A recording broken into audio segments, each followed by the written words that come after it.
everybody, don't they? I mean, we'll might as well come on to that. Newcastle United 1, Arsenal 0. Nothing from Arsenal. Who wants to pick that up? Sam or Char? Whichever one of you. Who wants to tell me how that made you feel? I don't mind cutting in. Yeah, Arsenal are they're having a stutter.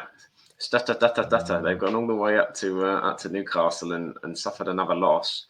A tremendous goal, by the way, for Newcastle as well. Anthony Gordon, they switched Gordon to the right, and I suppose that's the benefit of getting him on his right foot. He can deliver crosses like that, and then Isak with the header. But I thought Newcastle just nullified Arsenal completely. The fullback's really good in terms of Livramento on the right hand side was excellent. Lewis Hall, and then they kind of did this double up with Joel Linton that worked really well on Saka. And not only that, they used the fact that Saka's such a threat to their advantage because that left such a gap, and that was where they were able to transition through with Willock, who was playing over that side, and they'd clearly kind of worked on that, and that got them out quite a few times. But Arsenal just look a bit toothless at the minute. I think away from home, there's only Brentford, stats saw today, have had less shots per game in away matches in the Premier League this season. They're just not creating. They're just, I know Odegaard is out, and that seems to be massive. It seems to be like it's stopped everything in terms of either that or they have a set-piece goal or Saka pops up with something. If it's not that, then the attack looks really weak and toothless and too many players out of form. The goal was Gabriel and Saliba were nowhere near him. There was no communication going on there. And everyone's been massively praising them. They seem to have a couple of cracks coming through. And I think the pressure is going to start to build, because we know what Arsenal fans aren't happy at the best of times. But if they start to see themselves drifting out of the title race, it's going to get pretty noisy. I saw today Edu's gone, isn't he? Edu's moved potentially, I think, Forest. They reckon he's going to Forest. And he's one of Arteta's biggest advocates. So I think the noise will start to build this season if it carries on. They were fortunate in a way because City lost. If City had lost one, there'd be 8 points. Liverpool, they're still 7 points behind, but City's the one that they're really knowing what they can be in the second half of the season. But they're just not playing well enough. They're not playing well enough. And if they play like that in away games coming up, they're going to get beat again because they're not scoring goals. And there's too many teams in the Premier League at the minute that are capable of scoring against you.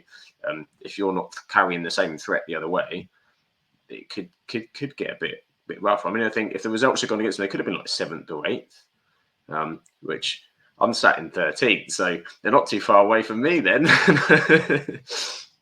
But I mean, they've not got a striker, and Arteta's refused to buy one previously, and you get surprised if you're not playing with a striker, you're not getting the shots on.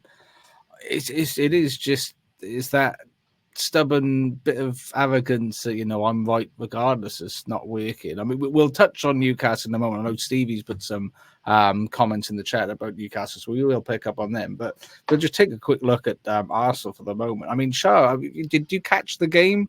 Have you seen what's been going on there? What do you think? I caught bits of it, but what really baffles me is they've not won anything. Obviously, I feel like there's not really much stick going Arteta's way. But if it was another club, obviously, and their manager, there'd be so many people on the witch hunt. And I feel like this season should have been Arsenal's season. And I know it's a long time to go. But you think Liverpool have obviously lost Klopp. You didn't know what was going to go with Slot. Obviously, with Manchester City, with Rodri, they've got the charges hanging over their head as well. So I feel like there's more pressure actually on Arsenal now to kind of do something because they came close the last couple of seasons. So it just baffles me because I feel like no one's really on Arteta and they're just letting him go by and stuff. But surely they have to win something this season because it's been a project, it's been an ongoing project, but they've still not really got anywhere with it. They've not won anything. That's what I don't understand. And it's excuses all the time. I mean, they go about injuries at the moment. Everybody has injuries all the time. That's part of football. I mean, as you mentioned, it is ideal time for them because you think, like you said, Man City have got lot of big players that they're missing at the moment, but they're still sitting in second place, regardless in of the losing. transition with Liverpool as well, though, it's like nobody knew what was going to happen this season with Liverpool, did they? We signed no players. Exactly. So you'd think, and I think we've mentioned it on another podcast, I think it was me and you, weren't it, Sam? And there just doesn't seem to be much. They should be the ones now, and I feel like they're under more pressure now to do that because of the circumstances, but they just don't seem to be getting anywhere. I see in the chat, Arsenal are world champions at whinging. They are at the moment. It's a bit strange when you listen, and it's difficult because when you only look at social media, there is only a limited window, and you do get a lot of the mentals making the loudest noise on this and ridiculous things. But it's almost like they think they are amazing, and the only reason it doesn't work is because of extenuating factors. But they're amazing. Best manager, best defender, best midfielders, best. Except there's always this woe is me. And it's a bit like this woe is me has become accepted now that, it's not his fault. Whereas like at Manchester United, for example, Sam, I mean, people will be on the players, they'll be on the staff behind the scenes, they'll be on the manager, like no one's business. And, when you look at it, Eric Ten Hag did better than Arteta for the majority of the time. If you look at sort of comparison and weigh up all of Arteta's seasons, sort of Eric Ten Hag, he was better, but it wasn't at an acceptable standard because a Manchester United standard, I think, is higher. And you sort of accept no substitutes, and that's a winning mentality. I mean, like with Pep Guardiola, players are injured. I haven't seen him. I'm not a fan of Pep, and if he was whinging a lot, I would be on him.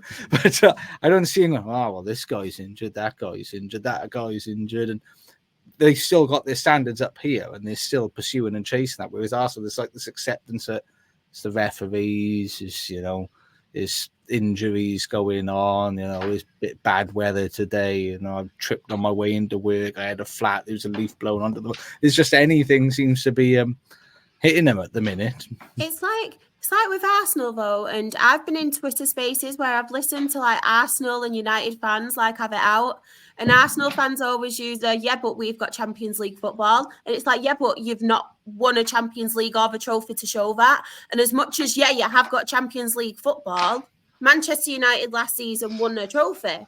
Like, so it kind of, with me, I kind of just think with Arteta, like maybe don't get me wrong, he's done brilliant, like the players that have come through and like kind of having them up there like competing again, but surely they must be hungry for a trophy now. And it's like they're laughing at Spurs and things like that, but it's like Arsenal, they're the same team. Arsenal haven't won a trophy, have they?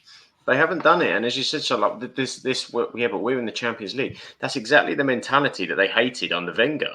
That's what Wenger did. Wenger got them top four. That was his when they had the Emirates and they said, we don't have the money, so we'll just keep getting the top. They'd go out in the round of 16 every year.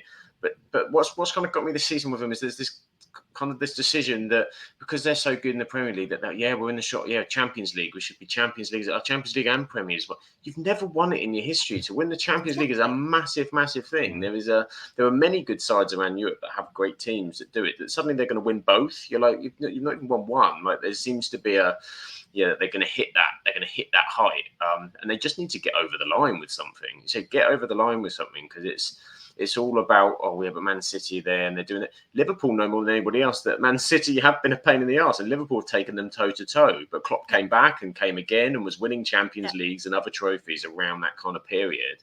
And Arsenal aren't winning trophies. I really do think this season it's going to be a slow burn if it carries on like this, because everyone's expectancy is that this is last season should have been Arsenal's season. This season has to be Arsenal's season, because if they don't get close, if they get close and they win a cup or whatever, then there's a narrative there that they can probably spin and say, okay, one more or whatever. But if they get blown out, say Liverpool win the title in Slot's first season, long way off, but say that happens and City do well and Arsenal end up finishing third or fourth, they don't win a trophy, some huge decisions to make, because the whole point of that project is to get to the end of the project, which is a Premier League title. That's what they're, in an ideal world, Champions League and the rest of it. But there's some circumstances where that can't happen. If they win a Premier League, That's what they want to get to. And if they don't win a Premier League and they're getting further away, and Chelsea are starting to build again, other teams are coming as well. The transition with Man City, with the post-Pep Guardiola, might be years away. You don't know what's going on. And Liverpool could, if this is Slot's first season, what can Slot do in the second season? They've got all of this to come. If they mess things up this season, and as you said, Josh, where's the striker? We've all said, but where's the striker? They bought Mikel Merino, okay, decent player, but why aren't you going and getting it? It's the missing piece. It's the missing piece. Should have got Tony. I honestly think they should have got Ivan Tony. It's bonkers, really. It would have made the difference. I mean, here's something we don't see in the chat every day. Someone totally agrees with me. Wow. How much did you pay him? No, to be fair, you did speak sense then. I will give it to you. Yeah, do you know what? Broken clock and all that jazz. and Chris is saying when Arsenal played Liverpool, their injury issues were pretty similar. I think it's just mentality sometimes, and it's just yeah. And I think we've said about other clubs, you got to know who you are. I don't just think we're the best, so we should be winning everything. You got to know who you are. And you've got to work to get there. And if you're just going to be happy to accept mediocrity and think, I mean, they've lost 2 games now. That can lose you the Premier League in a couple of seasons that we've had previously. If they lose one more, they could almost write it off. If you look at points tallies of the last 2 or 3 seasons, just because it is a horribly, horribly competitive season. They've only won 50% of their games, which is not going to be anywhere enough. And okay, they've beaten Tottenham and they've beaten Villa. The other 3 teams have been at Wolves, Leicester, and Saints. That you'd expect them to.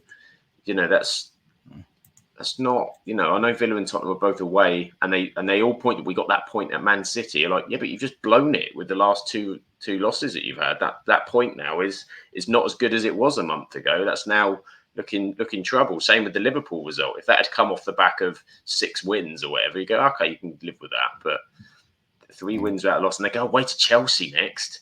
That's not a guarantee. I mean, I'd see you saying, Arsenal, please keep off Isaac. It would be ideal. But I mean, we've gone through Man City. Let's give Newcastle some of their flowers. I think Steve said the whole Livramento and Longstaff were brilliant. I also thought Joe Willock. Imagine if Willock was fit for like an entire season. I thought he was really good and properly surprised me in there. And it's been a weird season. It's only 10 games. We're 10 games in. Is it just me? Is it just been a bit of a weird season for Newcastle so far, We say that, though, but they're only 3 points behind Arsenal. Yeah. Mad, isn't it? Last time I was on, and I was saying about Eddie Howe and how I really, really want him to do well because I love Eddie Howe, but I think it'll be one of them seasons where he has to kind of prove himself now because I know they kind of overachieved and got to Champions League earlier than they should have, didn't they? Was it Champions League we got into a couple of seasons ago? I think they kind of overachieved then. And I think the Newcastle fans, I don't know if Stevie agrees as well, but with the Newcastle fans, I think that's where they do kind of want to be. And I've always been unsure whether Eddie Howe is the right man to take them to that level or whether they will try and get that big name. So I was so happy for Eddie Howe. But it has been a really weird one for them.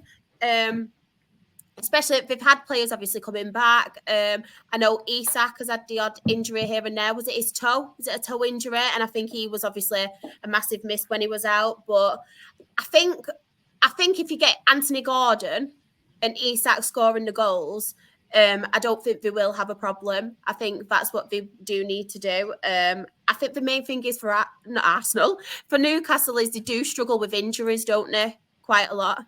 So hopefully if they can keep some of the squad fit, they can challenge and be up there. Because like I said, they're only 3 points behind Arsenal now.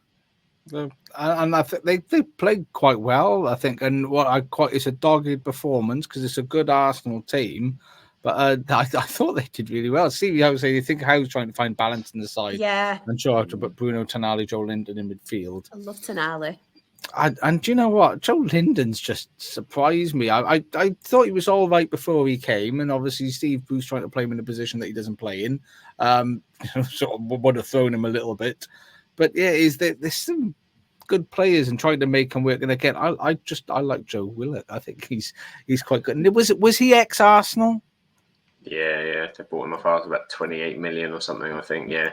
There's someone they could do with around now, you know. Willett probably would do them a job, but and it is. I think it's just managing injuries. I can't remember if this is still the case. But a couple of years ago, I was told it was their training facility wasn't in the best condition, and people felt that's why they kept getting a lot of injuries.